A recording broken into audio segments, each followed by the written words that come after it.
Hello everyone, আসসালামু আলাইকুম। Welcome back to my channel. দেখেন তো বাবা ছেলে ম্যাচিং ম্যাচিং ড্রেস পরে কোথায় চলে যাচ্ছে। বাবা ছেলে আজকে ম্যাচিং ম্যাচিং ড্রেস পরে শপিং করতে যাচ্ছে, তাও আবার মোবাইল কেনার জন্য। গত 2 মাস হচ্ছে রাফসানের বাবার ফোনটা রাফসান হাত থেকে ফেলে নষ্ট করে ফেললো। তো ওটা কোনোভাবেই ঠিক করা গেল না, আর নিজেদের কিছু ব্যক্তিগত সমস্যার কারণে আর ফোনও কিনতে পারলাম না।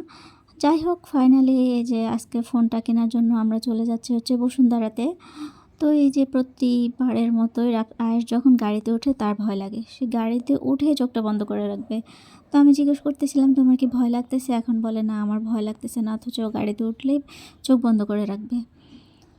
যে দেখেন কত ভদ্রসভ্য হয়ে বসে আছে, আসলে একদমই এরকম না।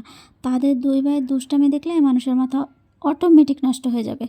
যাই হোক, 2 ঘন্টা জ্যাম ঠেলে যে ফাইনালি আমরা চলে আসলাম বসুন্ধরা শপিং কমপ্লেক্সে। তো এখানে আসার পরে যে বাবা ছেলে হাত ধরে হাঁটতেছে, আমরা যেহেতু ফোন কিনতে চলে আসলাম, তো আগে ফোনটা দেখি, এরপরে দেখি কি করা যায়।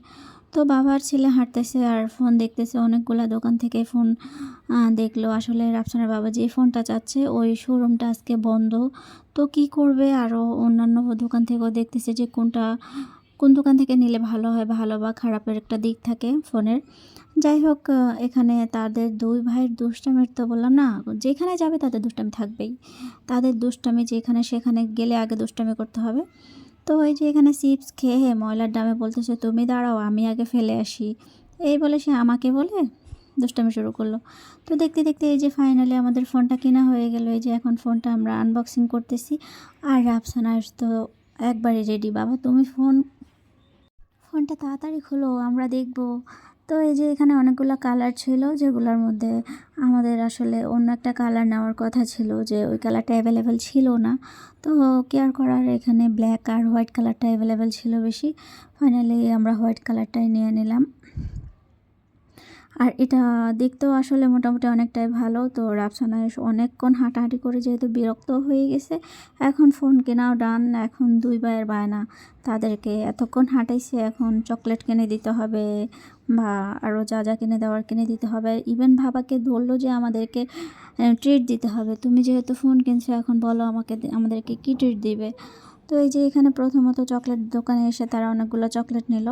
এরপরে আবার তো রাস্তার পাশে আবার চকলেট দেখে ওইখানেও দাঁড়িয়ে পড়লো। বলেন যেইখানে যাবে তাদের চকলেট লাগবেই, চকলেট হোক খেলনা হোক যেটাই দেখবে তাদের লাগবে।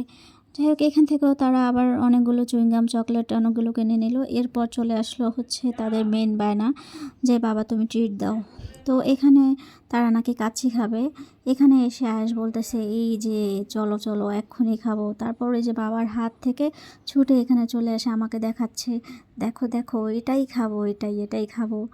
কি দুষ্ট ছেলে, আমাকে দেখাচ্ছে মাম্মি এই কাচ্চিটাই খাবো। তো যাই হোক, এরপরে আমরা চলে আসলাম এখানে আসার পরে যে কাছে অর্ডার দিয়ে দিলাম আমাদের জন্য। ফাইনালি এই যে আমাদের কাছে চলে আসছে, আর বাদাম শরবতের অর্ডার দিলাম। যেহেতু তো তার বাবা তাদেরকে অনেকক্ষণ হাঁটাহাঁটি করাইলো, এখন তারা অনেক ক্লান্ত। এখানে এসে ওদের খিদেও পাইছে, বাসা থেকে খাওয়া দাওয়া করে আসে নাই। আমরা প্রায় দুপুরের দিকে রওনা দিলাম, আর এখন প্রায় বিকেল 4টা-5টা বেজে গেছে, 5টা সাড়ে 5টা বেজে গেছে। তো বাচ্চাদেরও খিদে পাইছে। যাই হোক, এখান থেকে খাওয়া দাওয়া করলাম, খাওয়া দাওয়া শেষ করে এরপরে ভাবলাম কিভাবে কি করব, কিভাবে যাব। অনেকক্ষণ রাস্তায় ওয়েট করতেছিলাম, যে গাড়িও পাচ্ছিলাম না।